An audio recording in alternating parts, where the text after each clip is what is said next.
प्रधानमंत्री नरेंद्र मोदी की स्वर्गीय माताजी को लेकर की गई अभद्र टिप्पणी से पूरे देश में आक्रोश व्याप्त है। बीजेपी कार्यकर्ताओं के साथ साथ आम जनता ने भी गहरी नाराजगी जताई है। इंडिया 24/7 लाइव टीवी संवाददाता सुभाष चंद्र ने इस मुद्दे पर कुछ लोगों से बातचीत की है। क्या कुछ कहा उन्होंने, आप भी सुनिए। जिस तरह प्रधानमंत्री की मां को लेकर एक बड़े मंच से टिप्पणी की गई थी, उसको लेकर जो बीजेपी के कार्यकर्ता है काफी आक्रोश है। आइए, हमारे साथ यहाँ पर कुछ कार्यकर्ता मौजूद है। इंदिरा गांधी प्रस्थान में एक बड़ा कार्यक्रम था, आइए जानते हैं क्या कहेंगे। सर, एक बड़े मंच पर जो अपने देश के प्रधानमंत्री हैं उनकी माता को लेकर एक टिप्पणी की गई थी, उसको लेकर क्या कहेंगे? देखिए, ये इस तरह की टिप्पणी बहुत शर्मनाक है, बेहद घृणित है, निंदनीय है और इसकी जितनी निंदा की जाए उतनी कम है।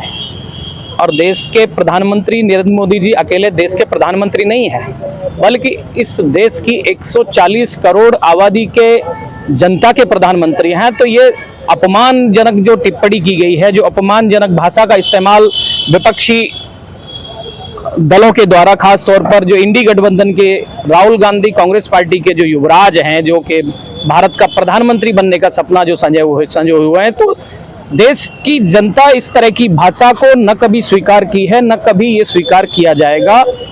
तो ये बहुत, इसकी जिन भी कड़े शब्दों में निंदा की जाए उतनी कम है। और हम इसकी भारतीय जनता पार्टी और देश की 140 करोड़ जनता की तरफ से हम कठोर शब्दों में इसकी निंदा करते हैं। और जिस भाषा का इस्तेमाल राहुल गांधी जी और ये विपक्षी पार्टियों के द्वारा किया जा रहा है, आने वाले चुनावों में आप देखेंगे कि देश की जनता इनको मुंहतोड़ जवाब देगी। और ये बहुत ही आने वाले देश के और संविधान के और लोकतंत्र के लिहाज से ये अमर्यादित भाषा है, इसका इस्तेमाल नहीं होना चाहिए। सर, बात कर लें, अभी कुछ दिन पहले प्रधानमंत्री की माता जी को लेकर टिप्पणी की गई एक बड़े मंच से, उसको लेकर क्या कहेंगे? देखिए, विपक्ष हताश है, निराश है, उसके पास कोई मुद्दा नहीं है। जब किसी के पास कोई बात नहीं रहती है, आप किसी से कोई बात करिए, उसके पास कोई बात ना हो, तो अनावश्यक इधर उधर की बातें करता है।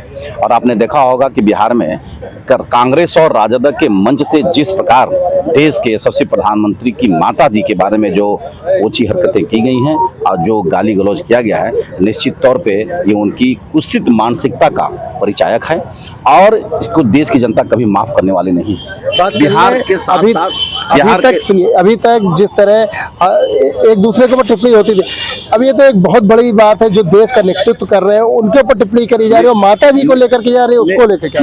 निश्चित तौर पे आदरणीय नरेंद्र मोदी जी भारतीय जनता पार्टी के ही नेता नहीं हैं। आदरणीय नरेंद्र मोदी जी देश के प्रधानमंत्री हैं और देश के प्रधानमंत्री नहीं, विश्व के सर्वाधिक लोकप्रिय नेता हैं। और ऐसे विपक्ष के लोगों ने जो गाली दिया है, गलौज दिया है, निश्चित तौर पे इसको देश की जनता ने अपने ऊपर गाली लिया है। और आप देखेगा बिहार का चुनाव, जिस चुनाव के लिए उन्होंने गाली दिया है, आप देखेगा कितनी बुरी तरह से वो परास्त होकर के वहां से निकलेंगे। इसकी भारतीय जनता पार्टी सहित आम जनता भी बहुत आक्रोशित है और इसकी कुछ निंदा करती है, उसकी भर्त्सना करती है। आइए, और भी कार्यकर्ता हमारे साथ मौजूद हैं, उनसे जानते हैं क्या कहेंगे। एक बड़े मंच से बिहार में जिस तरह प्रधानमंत्री जी की माता जी को टिप्पणी की गई है, गाली बक्की गई है, उसको लेकर क्या कहेंगे? जी, यह विपक्ष का बहुत ही ये हताशा हुआ बयान है। विपक्ष पूरी तरह हताश है। जब आदमी हताश हो जाता है तो अनर्गल प्रलाप करता है। और यह भारतीय जनता पार्टी के नेता नहीं हैं, पूरे देश के जो है नेता हैं और प्रधानमंत्री हैं आदरणीय श्री नरेंद्र मोदी, उनके माता जी को गाली देना यह बहुत ही दुर्भाग्यपूर्ण है। और विपक्ष को माफ़ी मांगना चाहिए निश्चित रूप से। और जनता आने वाले बिहार के इस चुनाव में उनको सबक सिखाएगी निश्चित रूप से। जैसे कि देखिए, यहाँ पर जितने भी कार्यकर्ता था, सबसे बात हुई, सबने यही कहा कि जिस तरह इस तरह की टिप्पणी की गई है ये गलत है और इसका नतीजा जो है बिहार चुनाव में देखने को मिलेगा। लखनऊ से कैमरा नवनीश के साथ मैं Subhash Chandra, India 24/7 live TV.